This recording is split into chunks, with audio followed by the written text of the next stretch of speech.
Valsad LCB પોલીસની ટીમે Dhamdachi national highway number 48 પાસેથી એક ટ્રકમાં લઈ જવાતો કુલ 23,51,280 રૂપિયાના વિદેશી દારૂ સાથે ચાલકને ઝડપી પાડ્યો. પાયેલા ટેમ્પાની વિગત મુજબ વલસાડ એલસીબી પોલીસની ટીમ જિલ્લા હદ વિસ્તારમાં પ્રોહિબિશન અંગેના ગુનાઓ શોધી કાઢવા માટે પેટ્રોલિંગમાં ફરી રહી હતી. જે દરમિયાન ખાનગી રાહે બાતમી મળી હતી કે કોફી કલરનો ટાટા કંપનીનો ટ્રક નંબર GJ31T0341 માં ચાલક દારૂ ભરી સુરત તરફ જઈ રહ્યો છે.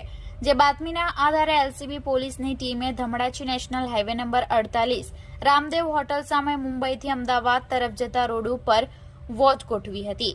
જે દરમિયાન ટ્રક આવતા તેને ઉભી રાખી તપાસ કરતા તેમાંથી કુલ 239 બોક્સ વિદેશી દારૂના મળી આવ્યા હતા.